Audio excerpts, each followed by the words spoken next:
All right, YouTube, it's your boy back in here for another one. And before we get into the commentary, there's a couple of funny clips I'd like to show you guys real quick from a recent session. Look at this dude trying to get his camp on up in the tower, lay that shit down. But now they're all spawning down here. So I take one out, I gather myself, we're going to reload it. And then I see this bitch, I tag this dude, and then he completely disappears and then just reappears through the dust, through the smoke, through the sand, whatever. And there's nothing on his screen. Look at this shit. Like, he sees me clear as day. And I'm not saying that this problem is specific to this game, but check this out. I can see the wall through the dust, but I can't see him. And then he just appears and he's already beaming me headshot. Look at this cheese, man. There's absolutely nothing on his screen. Like, perfect vision, dude. Perfect vision. And then boom, right to the head, all headshots. See you later, man. You just Call of Duty, man. I'm telling you. Now, there's going to be beta male dorks trying to defend that clip, coming up with excuses. Look at this dude camping up here, man. Who camps on this? Are you kidding me? There's going to be dorks trying to defend that clip. So I'll show you guys another one. I ran into this dude 2 times before this, and the same thing happened. Look at this. He's doing the Michael Jackson moonwalk. Check this shit out. This was the one time in the game, though, that I recorded the kill cam. And look at the kill cam. He's not even moving on his screen. Check this shit out, man. He's doing like some type of breakdance. Look at this shit. He's bouncing back and forth like I can't even keep up with him. He's moving all around the screen like you can't. He's doing the Michael Jackson moonwalk out here in Call of Duty Modern Warfare Deuce and a Half. But on his screen, the dude ain't even moving. Look at this shit. He's actually stationary, basically. Just hip fire, man. He ain't even moving. But on my screen, though, he's doing the Michael Jackson. It's funny, the keyboard and mouse community tells me that aim assist is a legal aimbot. It literally plays the game for you. It tracks enemies for you. It tracks targets for you because it's a legal aimbot, right? Like, where is this legal aimbot that they're talking about? See, I think that they see these clips from people that were using Chronos. They're not anymore on PS5, ya bitches. But I think they were like seeing literal aimbot clips. Well, I've actually seen proof of this where they've uploaded literal aimbot clips crying that it was aim assist. I've already exposed a couple of nerds doing that. But I think they're out here seeing, you know, people using Chronos and then just chalking it up to aim assist and shit. Like, dude, our aim assist don't do what you guys try to tell us it does. Where is the legal aimbot? Where is that God mode AI that plays the game for us? It aims for us. It tracks enemies for us. Where is that cheese? How do I turn that cheese on? That cheese that you accuse all of us of abusing. How do I turn that shit on, though? Because when I just turn on your standard normal aim assist, this is what you're looking at a lot of times out here. If somebody's got broken movement, you can't keep up with it. If somebody's abusing movement on keyboard and mouse, you can't keep up with it. Like, how do I turn that shit on, though, bro? Everything that you guys accuse us of abusing, how do I turn it on, though? Like, where's the switch? How do I find the cheese, legal aimbot, aim assist that you guys claim that we have? Where is it at? Because it is not available to me on a normal PS5 controller. Like, where's the legal aimbot aim assist, bro? I'm just trying to find it. Like, where's it at? I'm telling you, man, the keyboard and mouse community is they are a special community, kind of like the Call of Duty sniping community. 2 very special communities. But anyways, enough of that. As you can see from those opening clips, other videos on this channel, other videos on other channels, this game is broken as fuck. But they're out here promoting bundles. Make sure you go buy the Rubber Ducky bundle, right? Nicki Minaj is coming back to the store. Firecracker from the boys, it's going to be in the store next week. Don't you even worry about that. Here, buy these bundles, right?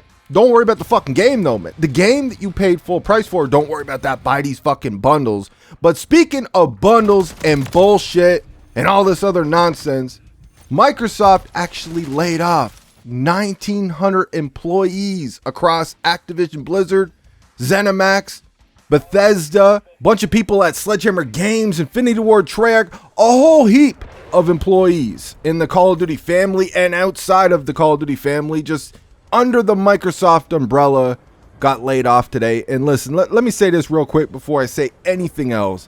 I hate hearing people losing their job. Like, even if it's somebody I hate, like there's greasy motherfuckers out here on YouTube I don't think deserve a job at all, man. It would be nice to see them gone. But at the end of the day, I hate seeing people, dude, it sucks. I hate seeing people lose their job, man. I was in that position before. When I was a little younger, I was driving forklift for a few years, and I got laid off, man, and I didn't know what I was gonna do. I felt lost, and at that time, I was not married. I was not a father. Dude, I didn't know what I was gonna do.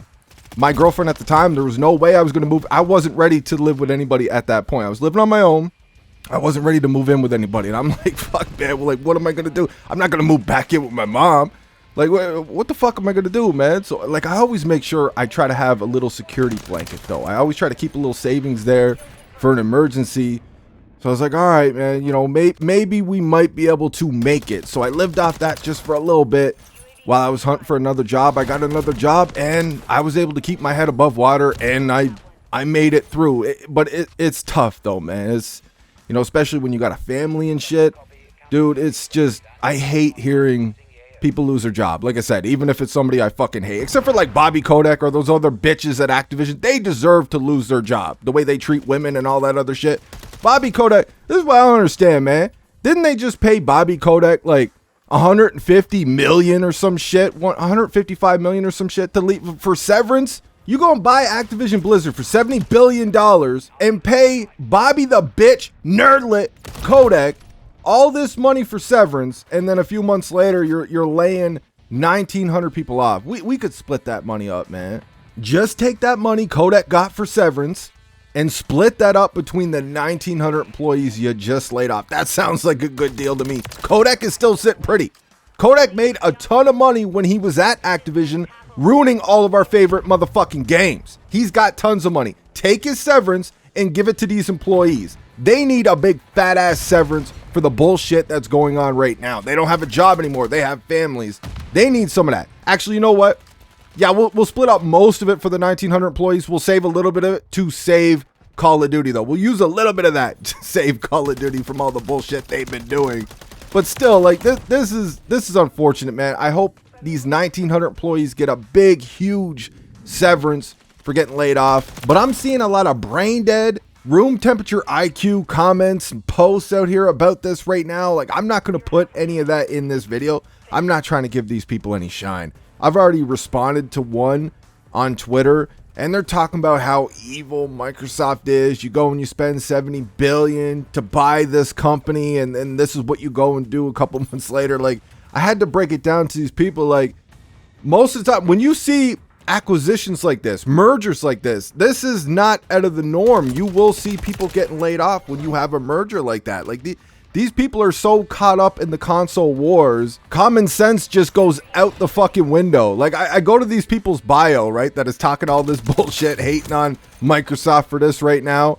And you go to their bio and you go to their page and it's like, oh, PlayStation UK fucking partner, some shit. Like, they're still console warring in 2024. And it's not just dudes, it's females too. They look for any excuse to hate on the other console, man. Like, bro, this shit is so pathetic. Imagine being a grown ass man or woman soldiering in a phony ass console war in 24, man. You're soldiering for a piece of fucking plastic. Like, these people, talk about the scum of the fucking earth, man. They're lower than that. Just fucking pathetic, man. Embarrassing. Beta males, like, just, dude, the definition of a dork geek nerd. These people are straight pathetic. It's hilarious, though. It's hilarious watching them squirm. Using this for a console war. Come on, man. Like, this type of shit happens all the time with these types of acquisitions. But having said everything that I've already said in this video, and like, trust me, man, I feel so bad for these people. I feel for these people. I hope they get a big fat ass severance, and I hope they're able to find a job with the quickness, man, because I hate seeing people lose their job, dude. It sucks. But honestly, this might not be the worst thing in the world for us on the Call of Duty side of it. I've been saying this shit for years, man. It feels like there is just too many cooks in the kitchen with Call of Duty. Back when we got the greats, in the golden era of Call of Duty, they had way smaller dev teams, and they were on 2-year cycles between Treyarch and Infinity Ward, and we consistently got better games. We consistently got higher quality. And now they got 3 years. They got all these extra devs. They got 3,000 devs working on one single game. And it's like, we get lower quality now. We get less content now. And everything is live service, bundles and shit for a full price game. Like, it definitely was better when we had way less back in the golden era of Call of Duty. We got way higher quality. The maps, the whole nine, man. We got better games. We got completed games. So it might not be the worst thing in the world that Microsoft is trimming some of the fat. We don't know, man. We'll have to see how it works out. Microsoft really hasn't been doing much since they took over, but we kind of expected this as well too. Hopefully this is the beginning of something. Hopefully they do something about this whack-ass skill-based matchmaking, Eomm matchmaking, and all this other nonsense we got to deal with these games. But first, they have to actually talk about it like they told us they were going to. What, like 2 months ago now or some shit? Oh, we're going to talk about it in the coming weeks. They haven't said shit. So hopefully we hear something on that, and hopefully they actually do something about it, and hopefully they care about making good games. That's all I got for this one. Let me know what you guys think in the comment section. I hope you enjoyed the video, and I hope these 1,900 employees land on their feet sometime real soon. I'll see you guys on the next one.